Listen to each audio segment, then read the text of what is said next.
Olá, meus irmãos e amigos. Outra vez nos encontramos nesse momento muito especial para meditarmos na palavra de Deus. Estejam certos, como já havia colocado antes e repito, estamos nos aproximando do fim da pandemia. Em nome de Jesus, para a glória de Deus, em breve sairemos desse isolamento distancial, desse distanciamento entre nós, entre as pessoas, seja em qualquer ambiente onde antes elas se encontravam. Em breve voltaremos aos cultos presenciais, claro que não do mesmo modo, não da mesma maneira. Como eu falei antes, vou repetir, após a saída da arca, Noé com a sua esposa, seus 3 filhos e as esposas de cada um, então a Bíblia diz que eles saíram para a mesma terra. Era o mesmo mundo, no sentido de planeta, porém a realidade era outra. Eles eram únicos, que não é o caso nosso. Nós vamos nos encontrar com outras pessoas, rever amigos. Porém, estava diante deles uma nova realidade. Como enfrentaremos uma nova realidade? É o que está sendo falado hoje, o novo normal. Claro que esse novo normal não será como o anterior, já que os cuidados com o distanciamento, a questão da higiene, a questão da preservação ou valorização, melhor dizendo, da saúde, a sua e a do outro. Então a gente vai ter essa nova dinâmica, e não só na questão da relação interpessoal, mas também na relação trabalhista, já que algumas empresas descobriram que terão um custo menor e maior eficácia naquilo que pode ser feito no chamado home office, ou seja, no ambiente doméstico, a pessoa poder trabalhar tendo um aproveitamento das condições que favoreçam a sua melhor qualidade de vida. Isso realmente não só para algumas atividades do mercado, mas várias atividades que já antes da pandemia estavam acontecendo, agora foram supervalorizadas. E cabe a um de nós, ou cabe a cada um de nós, uma adaptação a essa nova realidade.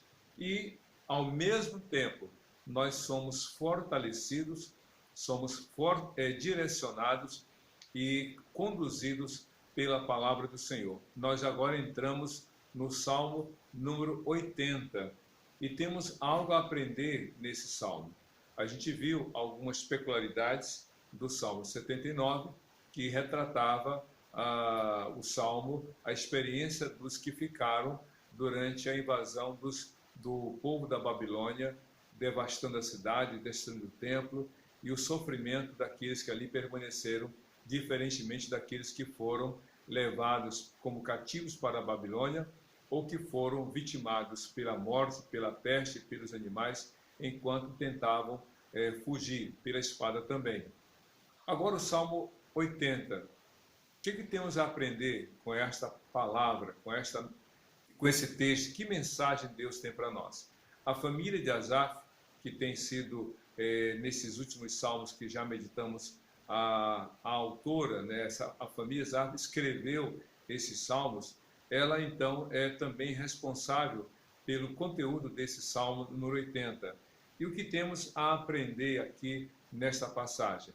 Quais são as mensagens que aqui estão presentes? Vamos então olhar aqui algumas coisas. O verso 1 do Salmo 80 diz assim: Escuta-nos, pastor de Israel, tu que conduzes José como um rebanho, tu que tens o teu trono sobre os querubins.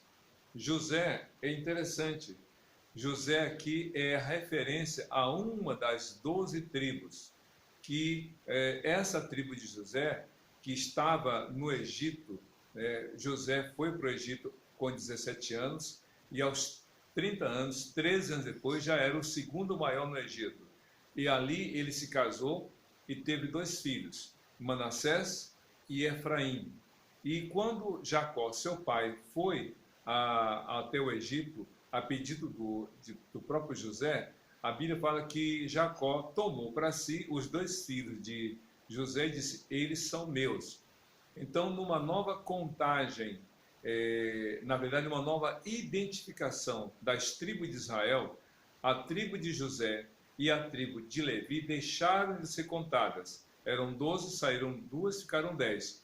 Mas para terem a quantidade ainda de 12 tribos, então os dois filhos de José, Efraim e Manassés, se tornaram membros ou compuseram essas 12 tribos.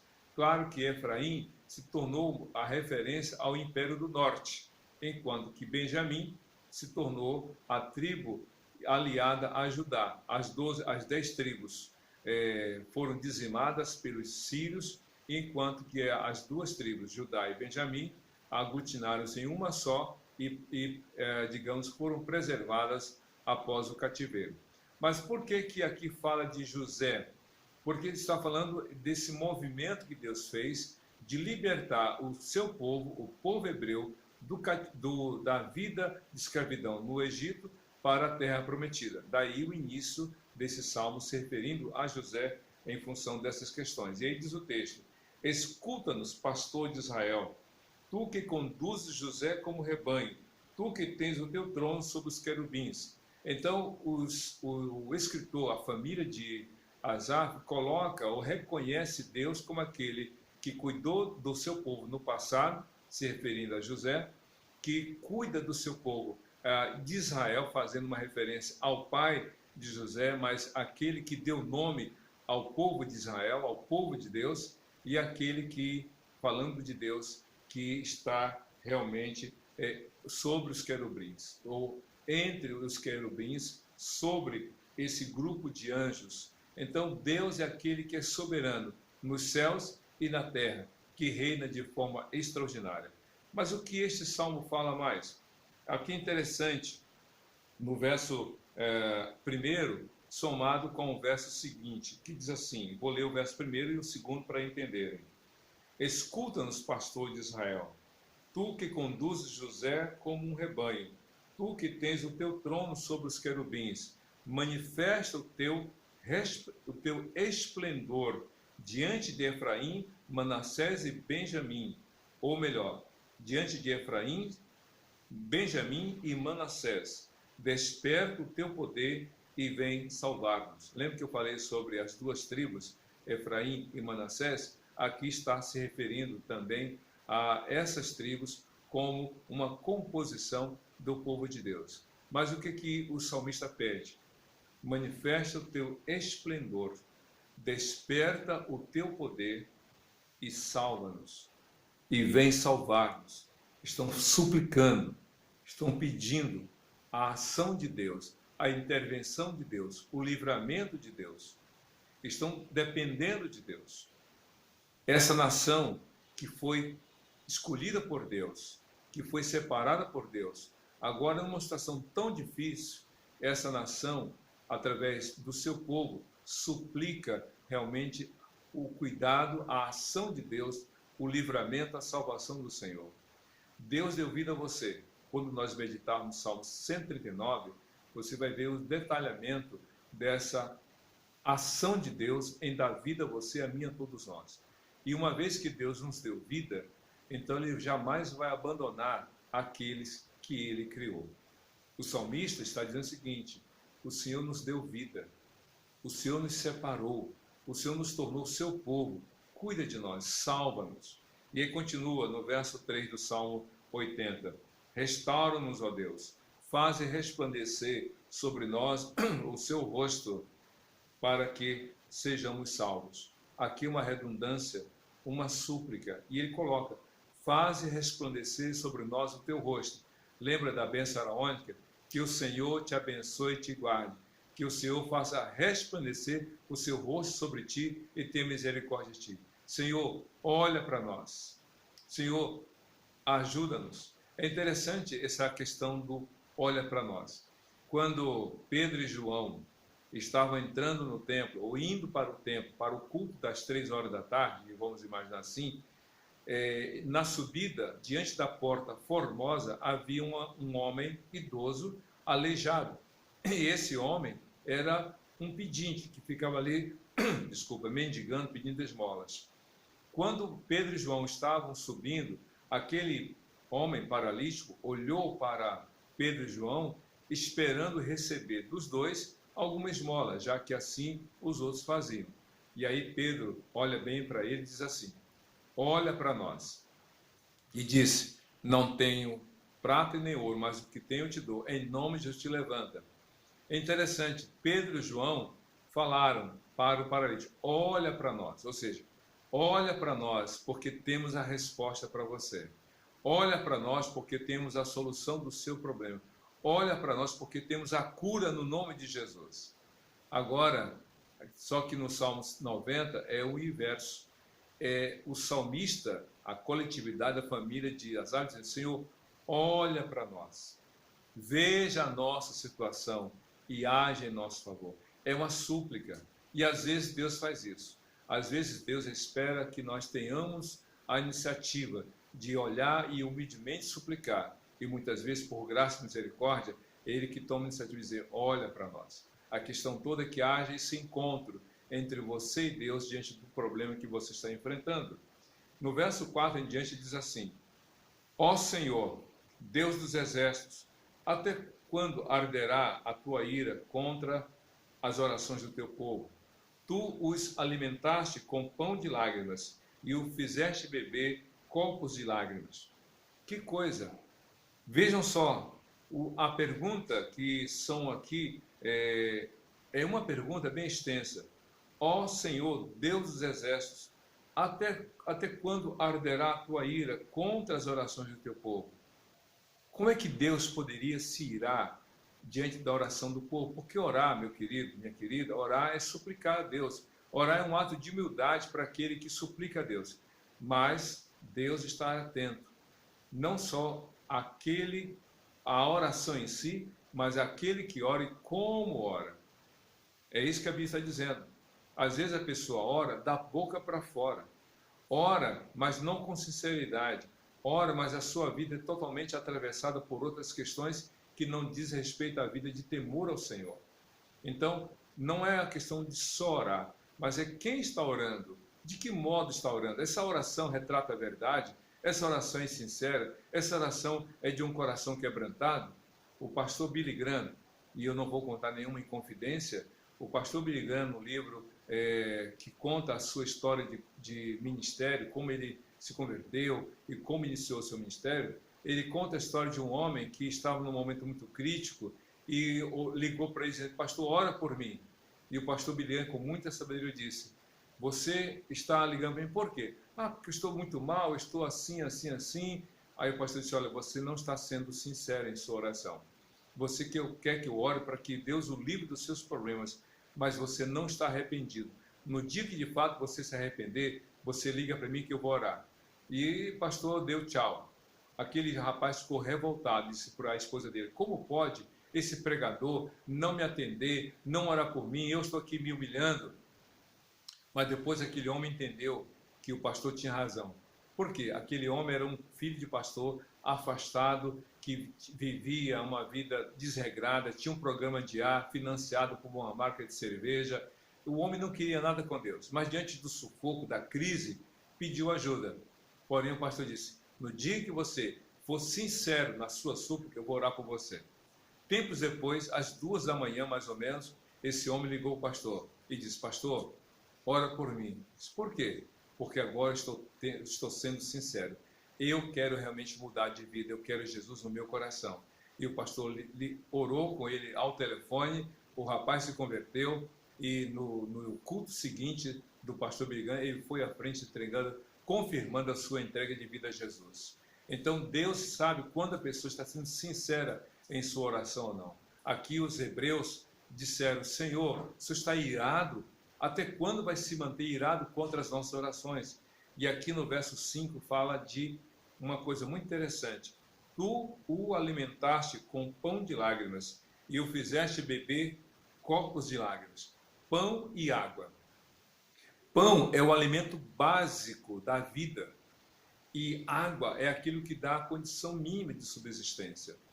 Pois bem, vejam só, pão de lágrimas, tu os tem alimentado com pão de lágrimas e tem dado aí copos de lágrimas. é muito sofrimento, é muita dor, é muito choro, é muito lamento, é muita luta. Deus sabe quantos homens, pais de família têm chorado porque estão desempregados, porque estão sem recursos, porque estão sem condições. Pais que estão vivendo momentos de dificuldade, estão pedindo a Deus, chorando diante do Senhor. Mães que estão chorando, mães que choram pelos filhos, porque falta o pão, falta o alimento, a escola não está aberta, as dificuldades, não tem internet, porque não há recurso para bancar uma internet para o filho ter acesso, para a filha estudar, ou falta equipamento. Então, pessoas estão chorando, e chorando copiosamente, a ponto de encher copos de lágrimas, a ponto de alimentar o seu coração com lágrimas, se é que se permite alimentar o coração com lágrimas. A verdade é que isso estava afetando a vida daqueles hebreus, como hoje muitos problemas têm afetado a vida das pessoas. Mas eu digo sempre, é melhor chorar diante do Senhor do que distante dele. É melhor chorar ao pé da cruz do que longe de Jesus. Então chore, clame a Deus, mas não deixe de suplicar ao Senhor. E é interessante que diz aqui nos versos seguintes: fizeste de nós um motivo de disputa entre as nações vizinhas, e os nossos inimigos caçam de nós. Lembra que eu falei no salmo anterior como a destruição de Jerusalém, a destruição do templo, fez com que as nações vizinhas rissem, debochassem, escarnecessem e zombassem dos hebreus? Talvez alguns estão olhando para você e estão rindo de você. É por isso que você tem que ter cuidado com o que você posta na internet, nas redes sociais. Se você posta o seu sucesso, nem todos aplaudem. E se você posta o seu fracasso, muitos riem. Então tenha cuidado com o que você compartilha. Fale realmente, dê testemunho, use a internet para falar daquilo que Deus tem feito, das grandezas de Deus, para exaltar o nome do Senhor e levar esperança a muitos corações. No verso 7 do Salmo 80 diz assim: restaura-nos, ó Deus dos exércitos, faze resplandecer sobre nós o teu rosto, para que sejamos salvos. Parece um refrão. Como os salmos são canções, e a gente vê exatamente essa repetição deste desejo. O verso 3 e agora o verso 7, praticamente as mesmas palavras. E aí no verso 8 vem essa rememorização, essa lembrança, porque diz assim: do Egito trouxeste uma videira, expuseste, ou melhor, expulsaste as nações e a plantaste, limpaste o terreno, ela lançou raízes e encheu a terra. Em outras palavras, existem 3 árvores que fazem parte da agricultura e da cultura dos hebreus. Os hebreus tinham uma economia agropastoril, era o plantio e o cuidado de rebanhos. E havia os cordeiros, os bodes, os cabritos, mulas, camelos, bois, vacas, mas também havia a parte da agricultura, com 3 plantas em particular. A figueira, que dava o figo, com o qual se faziam pastas de figo, que era tanto para o consumo alimentar como para o aspecto terapêutico. Havia a oliveira, de onde se tirava o azeite com 3 finalidades: para cozinhar, para o aspecto terapêutico e também para a questão alimentar, preparar os alimentos. E havia também, então, a videira, da qual se extraía o vinho, o mosto, o suco integral, que era usado nas questões cerimoniais, como também nos momentos festivos. Havia cevada, que também se usava para fazer vários produtos, dentre eles o pão de menor qualidade, o pão mais barato que o pão de trigo. E havia o trigo também, que era o alimento básico, né? Ou a matéria-prima para o alimento básico, que era o pão. Pois bem, a Israel foi comparada aqui no Salmo 80 como a videira. De todas as árvores, a videira tinha um aspecto muito mais relevante. Não que as outras não fossem importantes, mas a videira ficava em destaque. Não é à toa que em João capítulo 15, Cristo fala: eu sou a videira verdadeira e vocês são os ramos. Que coisa maravilhosa!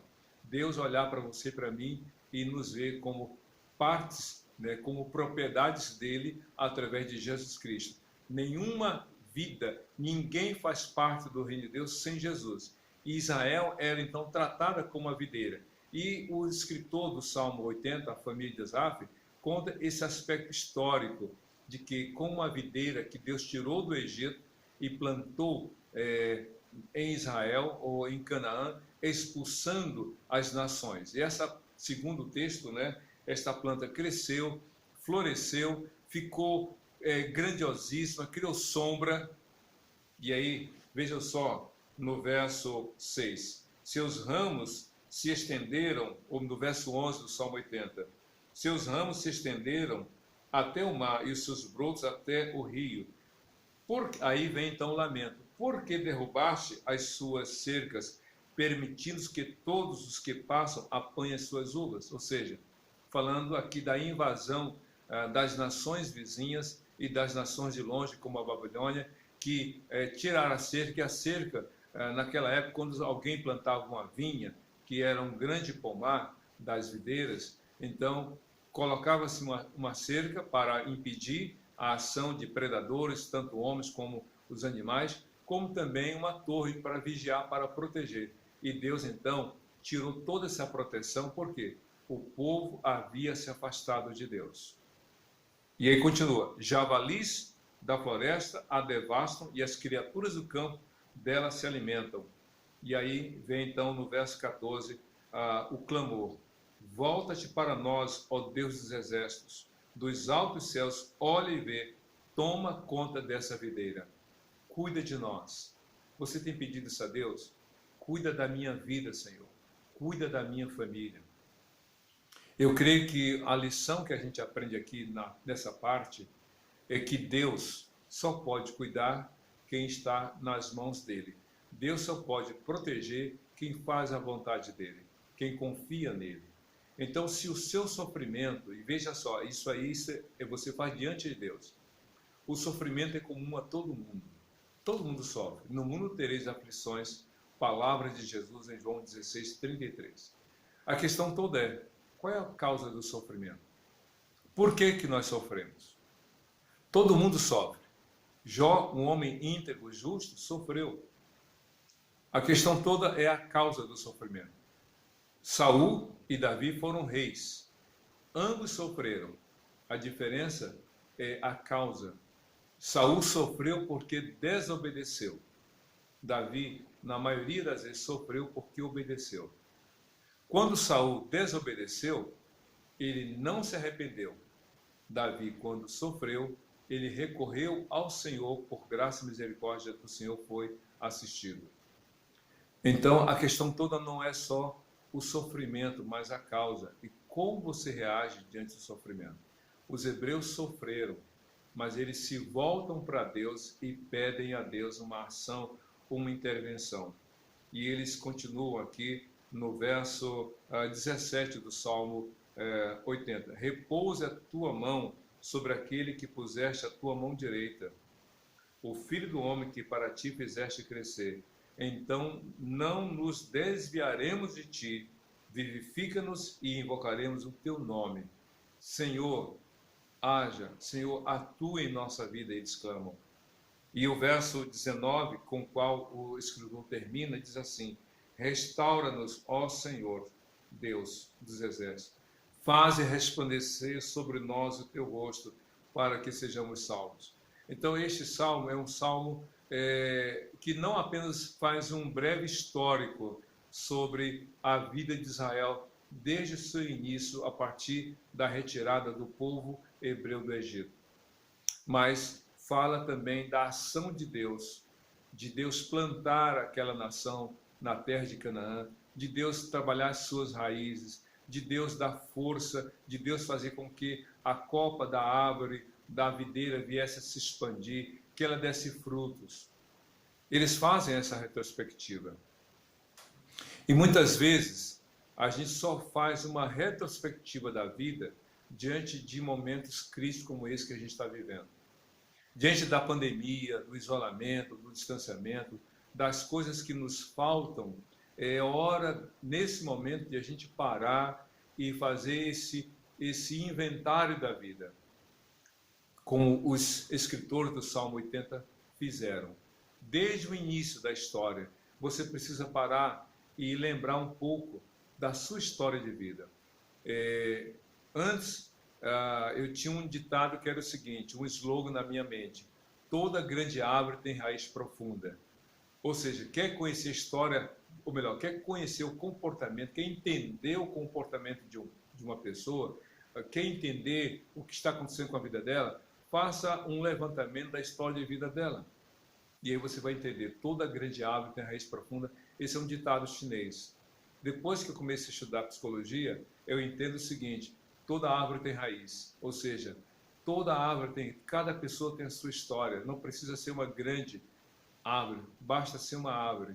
Tem raiz. Você tem uma história. Você tem uma história de vida. Você tem um começo. Você não é um acidente de percurso, fruto do acaso. Deus deu vida a você. Talvez lá atrás você não tenha tido essa percepção, mas você entende que você é fruto do cuidado e do amor de Deus. Acontece o que ocorreu de lá para cá. Quais foram as suas escolhas? Quais foram as suas decisões? Quais foram as suas atitudes? Como você lidou com as coisas que Deus deu a você? Então é hora para você parar e refletir. Os hebreus ali naquele momento de pós-sofrimento, ou ainda vivenciando o sofrimento, diante daquilo que eles vivenciaram, os escritores do Salmo fazem essa reflexão de que as coisas aconteceram porque eles não andaram de acordo com a palavra de Deus.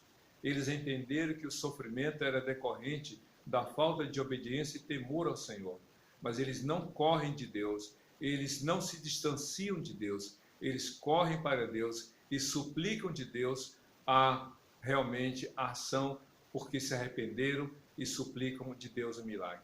Não corra de Deus, volte-se para Deus. Não espere a pandemia passar para você orar, para você ler a palavra de Deus. Faça isso agora, na sua casa. Clame a Deus, ore para que Deus intervenha. E aí você repita esse refrão muito presente no Salmo 80. Restaura-nos, Senhor. Como diz aqui o texto, restaura-nos, Senhor.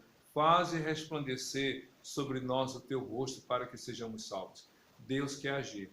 E em Cristo Jesus, Ele tem poder para fazer e Ele quer fazer. Conquanto que você, humildemente, se arrependa, suplique e clame a Deus a ação do Senhor na sua vida e na sua família. Que Deus te abençoe e que realmente você seja testemunha dos milagres de Deus em sua vida, na sua casa, testemunhando para que outros também alimentem a sua fé e a sua esperança em Cristo Jesus, Senhor e Salvador de todo aquele que nele crê, hoje e para todo sempre. Amém e amém.